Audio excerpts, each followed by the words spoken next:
السلام عليكم ورحمة الله وبركاته. السلام ديننا دنيانا وآخرنا بنية الدعاء والقبول بجاه سيد رسول الله المقصود والمأمول وعلى ما نوى صلاة الصالح بنية صالحة ثم إلى حضرة جميع أستاذنا ومعلمنا ومشايخنا وأبائنا وأمهاتنا وإلى حضرة المؤلف هذا الكتاب ببركاته وبركات أسراره ثم إلى حضرة النبي المصطفى رسول الله محمد صلى الله عليه وسلم وأزواجه وذريته وأهل بيته شيء لله لهم الفاتحة.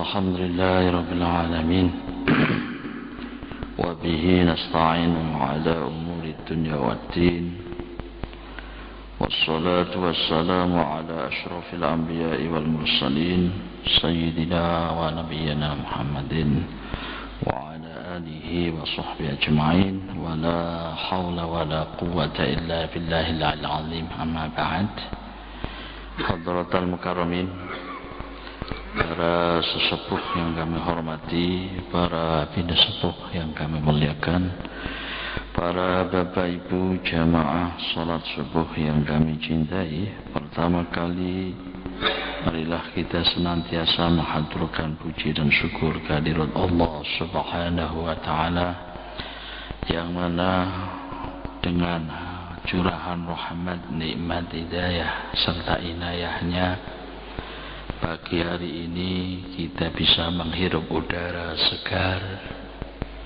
Pagi hari ini kita masih bernafas dengan baik.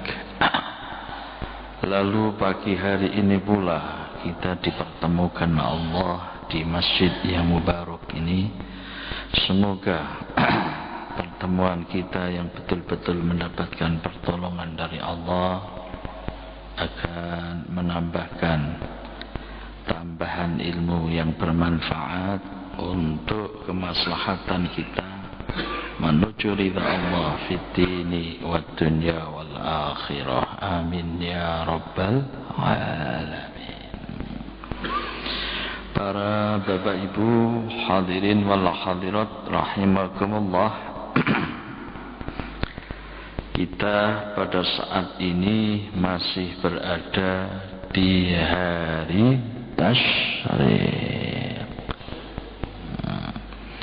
Insyaallah niki mangke terakhir wonten dina tasyrik.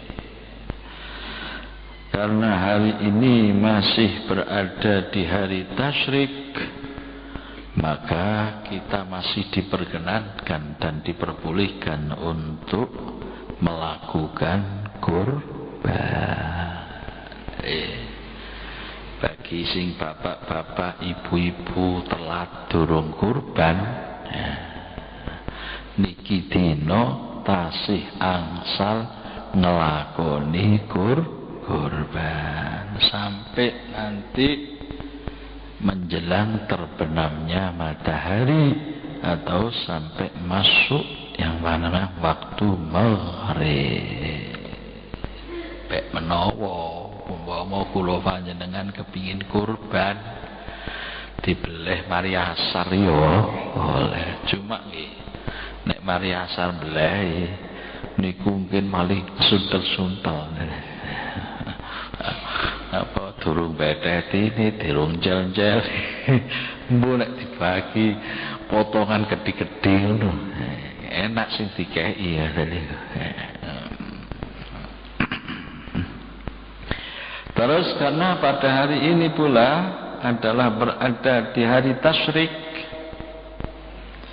Kalau kita pelajari dalam ilmu fikih, maka pada hari tasyrik itu orang diharamkan untuk melakukan puasa sunnah. masih dadi wong sing sregep ibadah kenemenen. Jadi wong seneng poso kenemenen, nek iku poso tasrek isih poso. Sing diharamkan untuk berpuasa dalam 1 tahun itu ada 5 hari. Yang pertama adalah persis tepat pada hari raya Idul Fitri, hukumnya haram melakukan puasa sunnah. Lalu yang kedua adalah pada hari raya Idul Adha, itu pun juga tidak boleh orang melakukan puasa sunnah. Lalu selanjutnya yang tidak boleh orang melakukan puasa sunnah adalah ayyamut tasyriq, ialah pada hari-hari tasyrik, ialah tanggal 11, 12 dan tanggal 13.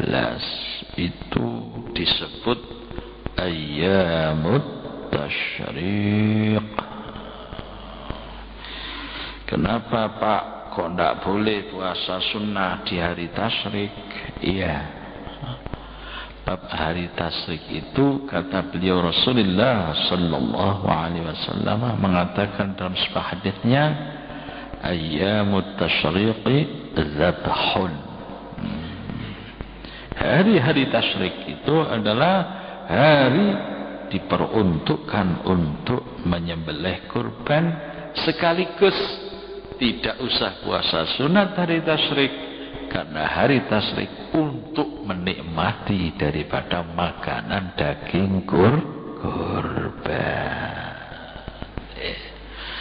Di sing bapak-bapak ibu-ibu sing ngidam mangan daging, silahkan mangan saenake.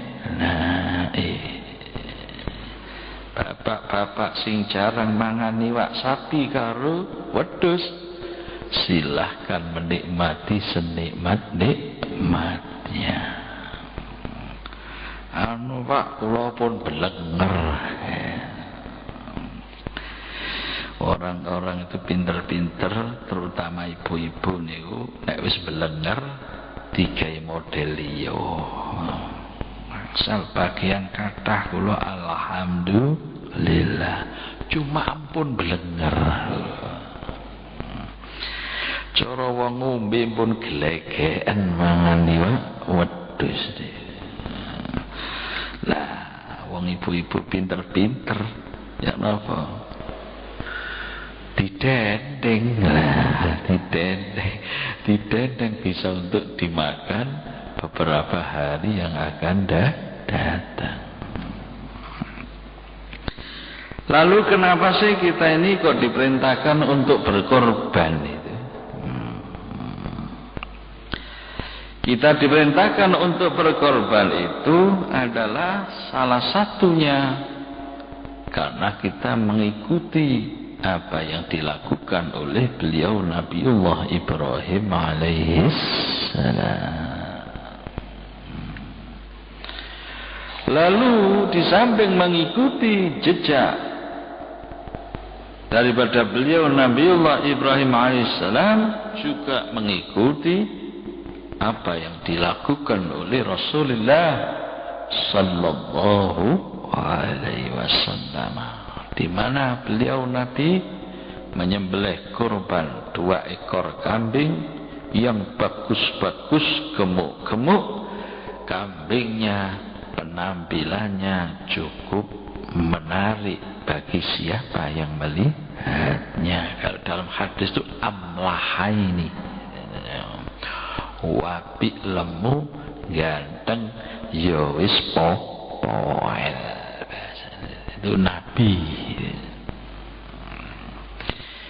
Lah disinilah ditarik kesimpulan daripada ulama-ulama ahli fikih, maka si namanya sapi atau korban wedhus itu harus yang sudah poel, bahasa Jawanya Pak. Ora oleh iku kurban wedhus sing sik cilik. Ana sik. Aduh, iki wedhus sampean umur pira? Umur 3 wulan. Aduh, umur 3 wulan ki kurban. Keciliken nih, durung poel.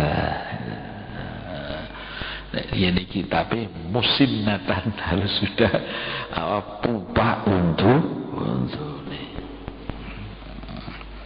Lalu kita diperintahkan untuk berkorban itu apa manfaat dan fadilahnya? Salah satu fadilah dan keutamaan orang disuruh korban itu adalah melatih diri supaya orang itu menjadi orang dermawan. Bab wateke menungso kados kula panjenengan iki seneng duit, seneng dunya, seneng harta. Itu hampir semua orang. Nek ana wong kok jari gak seneng duit, kok ana wong kok jari gak seneng dunya, niku ngateh akeh ngedabrus. Di akeh-akeh ndedek bahasa Jawa ini. Wah, aku gak seneng duit aku gak seneng harta. Embel bahasanya, embel. Kecuali nek sing ngomong ku wali, itu baru saya percaya. Kalau yang ngomong itu adalah aulia, itu rotok-rotok ono memperi. Tapi kalau itu nisbat manusia biasa, belum tingkat wali, duduk derajat nabi, iku mesti seneng harta, pasti cinta terhadap duit. Yuhibbunal mala hubban jamma. Allah wis dawuhna di Quran bahwa manusia itu senang terhadap harta. Mbuh iku wong lanang, mbuh iku wong wedok, pokok sing diarani duit iku mesti seneng. Bapak-bapak niki seneng duit, ibu-ibu tambah seneng. Nali kok ibu-ibu niku muring-muring, bolak-balik kudu ngamuk. Titik-titik kudu ngecaci, titik-titik kudu ngomel rewel. Gampang uncalono dhuwit sing akeh mara cep. Niku katik bojone sapa wae. Bojone tukang becak, mbuh bojone supir mikrolet, mbuh iku bojone ustad bisa. Mbuh niku bojone Pak Yai. Kok liyane ku dimuring-muring gampang nih. Unjalono dhuwit sing akeh lak mara crep ga ono abale. Wingi ngamuk ae tak kei dhuwit kok para meneng. Jadi niki ndudono wong niku senengane dhuwit. Karena orang itu sudah diberi watak naluri cinta terhadap harta. Seneng nanggone duit bondo dunya lah, supaya tidak keterlaluan kita itu mencintai harta, dilatih untuk memberantas sedikit-sedikit supaya kita ini tidak terlalu bergelimang dengan harta itu. Kita diperintahkan untuk berkorban. Dikongkon tuku wedhus sapi kanggo ngurangi sifat bakhil yang ada pada diri kita. Wa man yuqa شح نفسه فأولئك هم الفائزون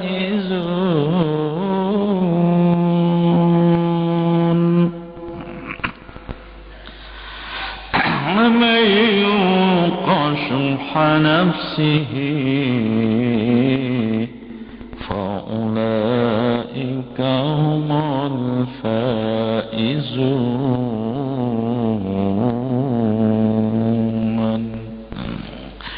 Siapa yang bisa mengurangi kebakhilannya, menjaga dirinya daripada sifat kumat, bedit, cetil, bakhil, pahit, jentit, maka orang itu terkategori orang-orang yang beruntung atau orang yang mendapatkan kebahagiaan. Itu pernah pada suatu saat waktu turun ayat Al-Quran, lan tanalul birra hatta tunfiqu mimma tuhibbun. Kamu belum tercatat sebagai deretan orang-orang baik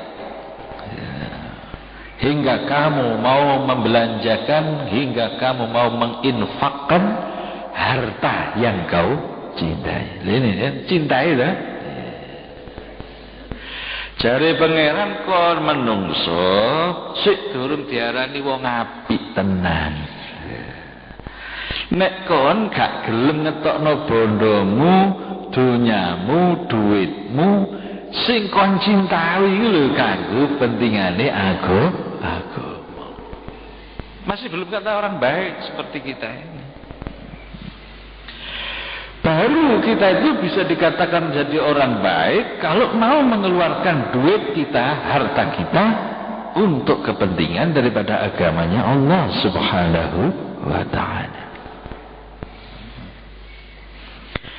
Lantaran ayat ini turun, para sahabat-sahabat yang miskin-miskin itu langsung pada pergi ke pasar, ada yang pergi ke gunung-gunung untuk mencari kayu. Di sahabat-sahabat sing melarat-melarat itu do budal nang dhuwur gunung golek kayu. Setelah dapat kayu dijual ke pasar untuk mendapatkan keuntungan. Sebagian keuntungannya itu sahabat-sahabat itu kepingin digunakan untuk infak.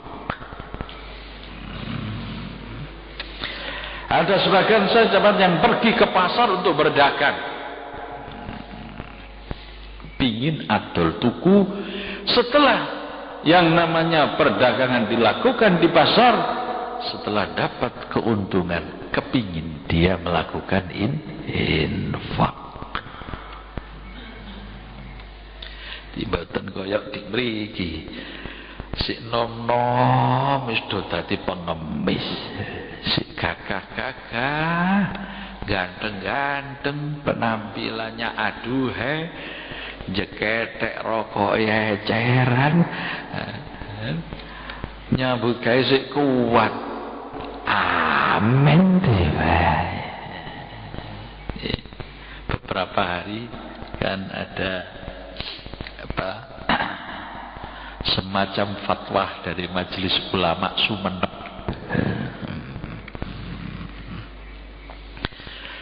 Di mana fatwa daripada Majelis Ulama Sumeneb itu mengatakan bahwa hukumnya minta-minta adalah hukumnya haram. Nah, kalau di dalam kitab-kitab itu sudah cukup lama. Orang minta-minta itu al-aslu fis su'ali haram. Hukumnya minta-minta itu kalau tidak dasar darurat, hukumnya adalah haram. Berarti njaluk ngemis, ngemis niku jane jarine niku jarine biyen-biyen niku Diarani ngemis itu asal kata daripada khamis. Khamis. Jadi ahad, itsnain, salasa, apa? Arba, Rabu, Khamis. Jadi Khamis itu terus jadinya ngemis. Katanya konon dalam apa sebuah cerita, zaman dulu itu zaman sulit, zaman cari duit itu mati-matian zaman dulu. Di zaman cilik-cilikan kula biyen niku sing diarani dhuwit niku ajine luar biasa. Enten dhuwit sepalen, enten dhuwit sakji, ngoten ya. Enten sak sen seteng ngene ceritanya. Itu sangat aji banget nilai uang yang pada waktu itu.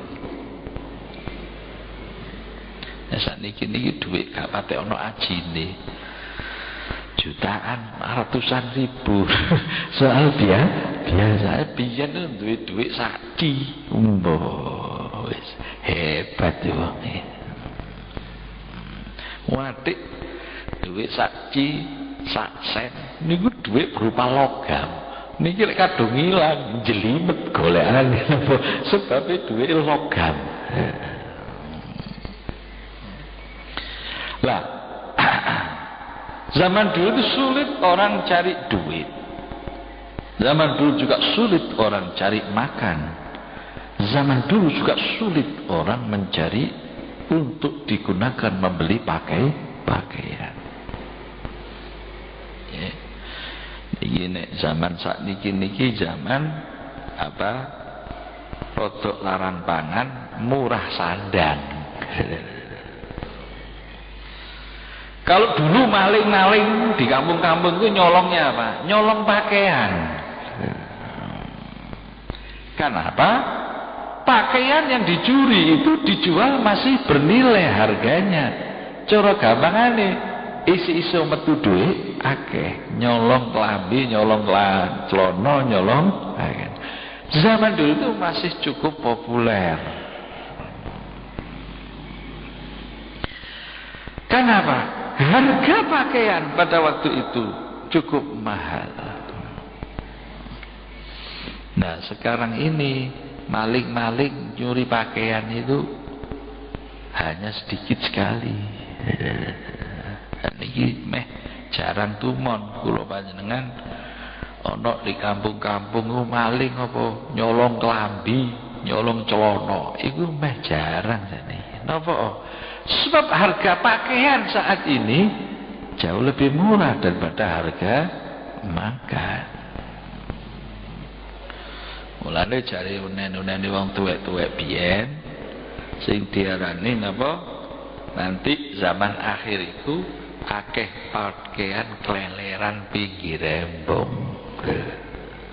Ternyata betul itu yang diucapkan oleh leluhur kita ini. Zaman akhir itu nanti akeh pakaian keleleran pinggir embong. Buktinya apa?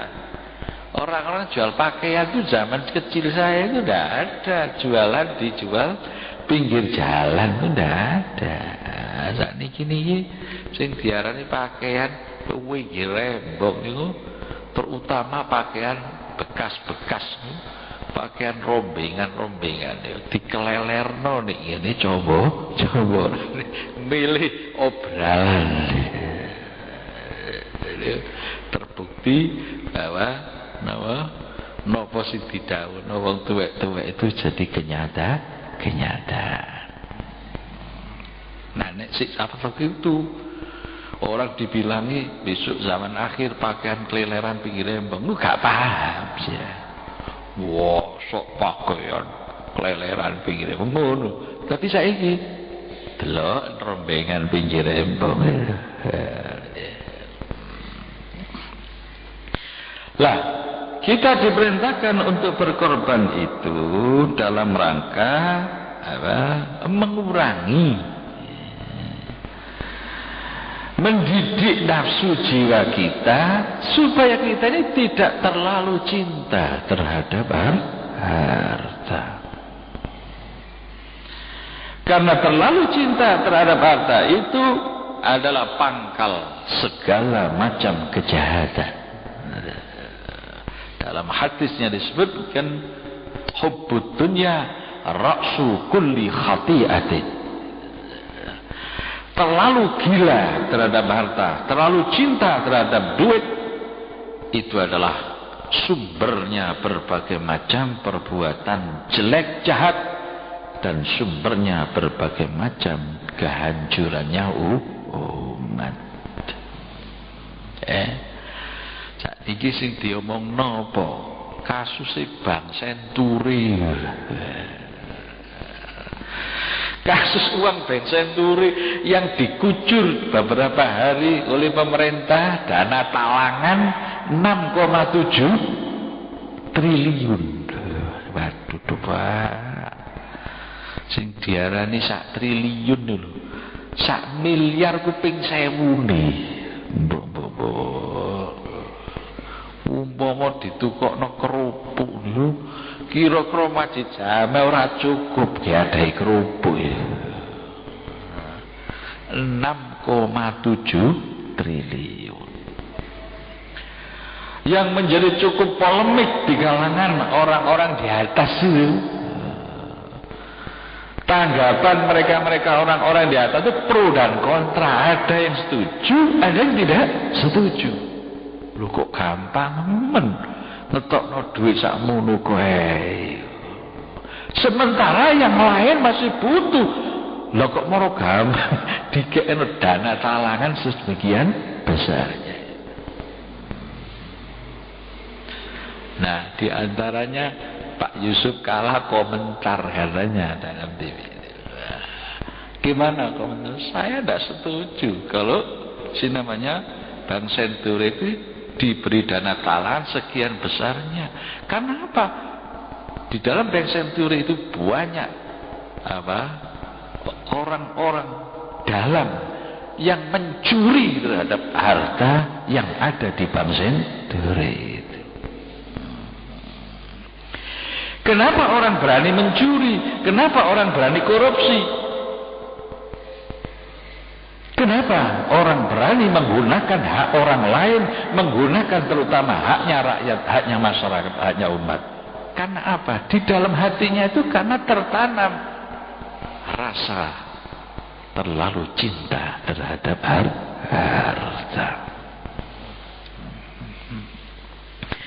Karena tertanam oleh rasa cinta yang kebangetan terhadap harta, akhirnya jadilah wal kedwal baharom bahalal pokok diuntal. Ini karena apa? Karena terlalu cintanya terhadap harta itu. Termasuk diantaranya kalau ada orang jual beli kok tidak jujur, ngurangi timbangan, ngurangi dagangan. Wa aqimul wazna wa la tukhsirul mizan.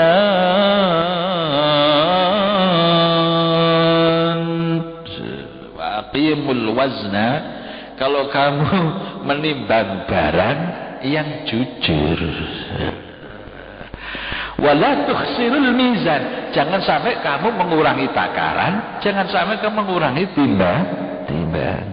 Di nek dodol adol tuku sing jujur. Nek ki timbangane sak kilo ya sak kilo, nek ki 2 kilo ya 2 kilo, nek ki sak ya sak sak. Betul semen iku. Langga tuku semen sak sak. Lah iku jarene baute iku. Nek kulak semen dilebokno gudang, mari dilebokno gudang, disedot semene. Per 1 sak dikurangi 0,5 kilo. Lah aku coba bayangkan kalau itu beberapa ton lah, 0,5 kilo kan beberapa ton itu berapa? Ya maklum, wong baute iku gak roh halal haram, pantes. Tapi itu secara akal pun juga bertentangan dengan naluri pikiran yang sehat. Jane ngono nek cara pikirane wong normal, iku ya gak pantes ya. Lah wong dudu hae kok dijupuk. Lah itu kan gak cocok secara naluri akar yang sehat. Nek wong pikiran naluri akali waras sehat, oh ndak berani, kan haknya orang kok saya ambil, kok ndak masuk akal ya. Tapi kalau tinjauannya agama, oh hati-hati kalau timbangan. Iku besok ndak begitu saja mulus. Di akhirat akan ada tuntutan yang maha hebat nanti di hadapan Allah Subhanahu wa ta'ala. Demikian juga orang menakar beras. Nek ana wong tuku beras kok sak kintal dikurangi setengah kilo. Coba bayangkan kalau itu nilainya beberapa ratus ton. Lah wong enten sing ngomong blak-blakan. Aku nyambut gawe di Bulog leren. Apa? Ayo napa kula nggih penak. Pada waktu niku nek didelok Sugiharta napa oleh enti-enti niku gak lumrah. Wah dhuwit kula niku kuatal enti-enti sak kintal setengah kilo. Lah kula iso naker itu ratusan ton, bahkan juga ribuan ton. Aku lo oleh kadah lah kula pikir-pikir. Lah besok-besok di akhirat ya apa nek awak ini terus saya. Wis kula tak leren. Ada juga. Ya bergawe tukang anu bensin. Sabun sak tangki dikurangi. Kan gak tahu orang. Lah barang sak tangki dikurangi sak mililiter kan. Nanti akhirnya ini murid kula dhewe. Saya mengundurkan diri dari nyambut gawe itu. Wis peteng nang pikiran, judek nang gone ya. Lek sekor dhuwit, penak gak tau sake sae. Lah cuma hanya beberapa orang saja yang sadar seperti itu. Enggak mau ini haknya orang lain. Enggak mau, ini haram mengambil miliknya rakyat, miliknya enggak mau saya. Lah yang sadar begitu itu sedikit. Yang paling banyak itu enggak sadar bidang itu. Dalam bahasa kata lain tego, mentolo. Nek bahasa GTV baduk wae liyan niku tega mentolong niku luar biasa banyaknya. Lah mengambil hak orang lain, memakan bukan haknya. Jadilah ngentit bahasa nek ngene wong cilik. Jadilah ngutil bagi orang-orang kampung. Jadilah korupsi bagi orang-orang elit. Apa sebab orang itu korupsi? Inti pokoknya adalah karena terlalu cinta terhadap harta.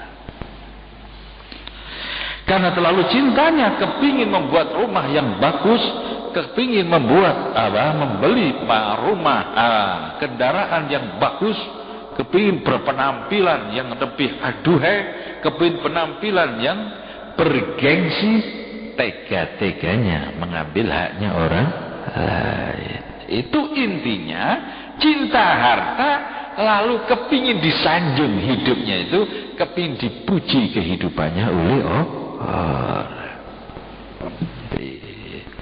Bondone wong kepingin dilempong itu tibake yo luwih gedhe.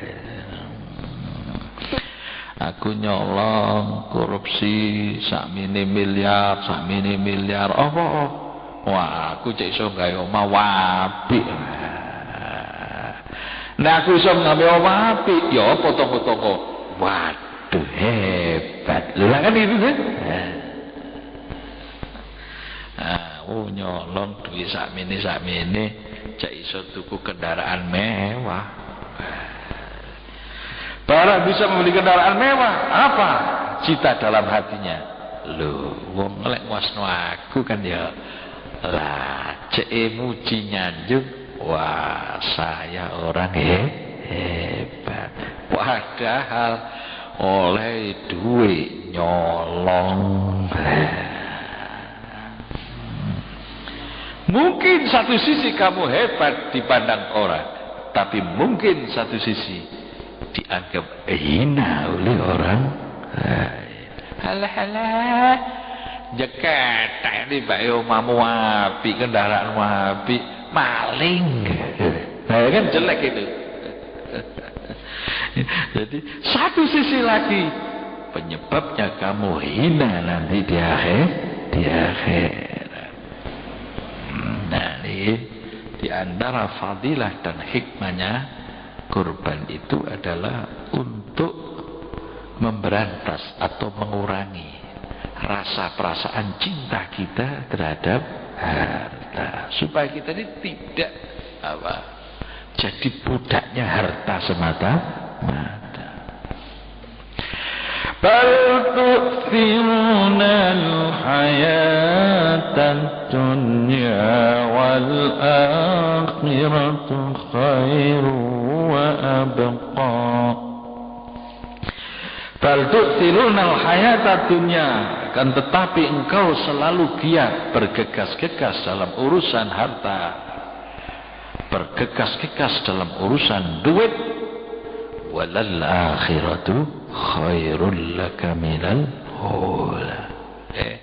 Tahuilah bahwa akhirat itu jauh lebih baik daripada hidup mewah dengan bergelimang rumah yang bagus. Lebih bagus di akhirat nanti dibandingkan bergelimang dengan kendaraan yang lebih mewah, kalau itu mengambil daripada harta yang bukan haknya. Mugi-mugi kula panjenengan sedaya diparingi pitulung kalian Allah Subhanahu wa taala. Ya, senang terhadap duit ya senang, silakan. Cinta dengan harta ya silakan, tapi jangan sampai keterlaluan. Kiranya itulah yang bisa kita sampaikan. Tidak terasa waktu sudah agak siang. Kalau ada kekhilafan, kesalahan sengaja atau tidak, mohon maaf. Wallahul muwaffiq lis-shawab wa ilaihil marji'ul ma'ab. Assalamualaikum warahmatullahi wabarakatuh. Bismillahirrahmanirrahim. Alhamdulillahirabbil alamin. Allahumma shalli ala sayyidina Muhammadin wa ala alihi wa sahbihi barik wa sallim ajma'in. Allahumma rabb ja'al marhamna wa auladana wa talamidana wa dhurriyyatina wa anana min ahli al-ilmi wa ahli al-khair wa la taj'alna wa iyyahum min ahli al-sharri wa ahli al-dhayr innaka ala kulli shay'in qadir. Allahumma jammilna bil 'afiyati was salamah wa haqqiqna bit taqwa wal istiqamah wa'idna min mujibatin nadamah innaka sami'ud du'a. Allahumma inna nas'aluka al-'afwa wal 'afiyah wal mu'afata ad-da'imah fid din wad dunya wal akhirah bi rahmatika ya arhamar rahimin. Alhamdulillahirabbil alamin. Min al-Fatihah.